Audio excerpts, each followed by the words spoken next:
I'm Karin Wiesel, Holmes, and I am the set decorator on And Just Like That. My name is Miguel López-Castillo, and I'm the production designer for And Just Like That. I am responsible for the physical production of all the sets and the looks of the locations. And my team provide the furnishings, the lighting, the flooring, the wallpaper, and then we detail it out to finish. Karin's really fun to work with. Miguel runs an amazing art department. He has brought together the best group of people and the most talented group of people. I did the original series as both a set decorator and a huge fan of the show, and spent my 30s kind of growing up with these women. So it was an incredible opportunity to come back and revisit these characters that I had known so well. It was kind of like reconnecting with an old friend who I had not spoken to in 20 years. One thing that was written about the series is that New York was the 5th character in the show. Because we live here, we can detail the architecture and contents of our sets with things that support the location. For example, we will put local grocery bags in the show. We try to connect the city into our interiors in a way that makes sense for our characters.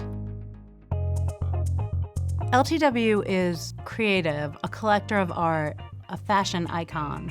So we wanted to bring that into her world, yet also reflect who Herbert is, who is a little more reserved and less colorful. So we started out in the bedroom with restrained color. We developed a really good process of looking at samples, putting them into the blender, putting them up on boards, on the wall, pinning, removing, does this work, how does that feel?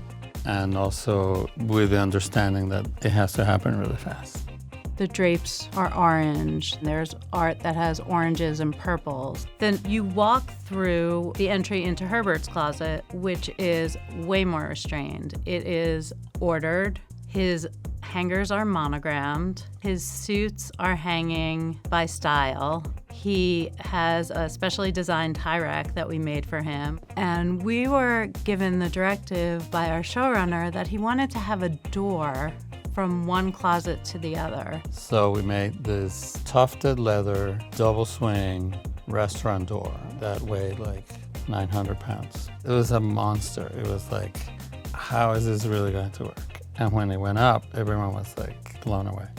So from Herbert's closet, you walk into LTW's closet, and you're suddenly in another world. It's colorful, it's bright, it's chaotic, it's eye candy. One of the first things, actually, that I showed Miguel and our showrunner was this incredible chandelier. It was from Europe, and I was honestly petrified that it would not make it in time, but it made it. And that piece really was our starting point in that room. We had designed this poof to sit underneath it, and it looked great, but we still needed something. So we ended up getting an orange rug to sort of ground it so it could really hold its own under that amazing chandelier.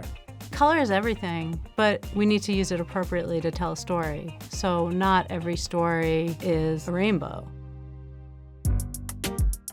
You know, it's funny, Naya's is the set that everybody wanted to hang out in. It was very warm, and it felt very inviting. There were a lot of books, and I think the plants really warmed it up as well. We wanted to create Naya's apartment to show the history of her and Andre living there. So to do that, we imagined that they didn't just go and buy all their furniture new. They inherited some of their furniture. They put their things together. Some of the stuff that maybe Naya didn't like ended up in Andre's room.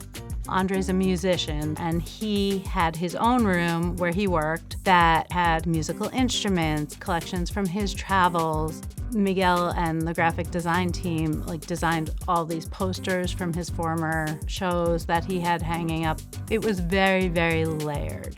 They had a bedroom set that they might have gotten at a thrift or a vintage store They also cooked a lot, so their kitchen was very well stocked. They had a nice bar and wine rack.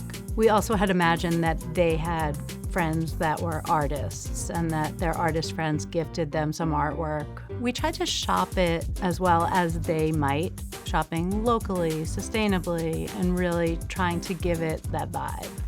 I think Naya's was very successful, and I really, really liked the finished product. It feels very real, and it's very right for the character. Charlotte has been very established in season 1. One thing that was kind of fun for me was that I had found some wallpaper in my storage space. And I showed it to Miguel and asked him, like, wouldn't it be cool if we could put this in the closet? For me, it immediately connected me back into the series. I thought, I know wealthy people who have portraits of their dogs. And I don't mean just a photo, like an oil painting made by a skilled person. That was one of my goals of the season, was to bring some joy into the homes. When we decorate a set, it doesn't just stay the way we did it once. It moves through the story with the characters. So if something's going on in a character's life, we try to reflect that in the set.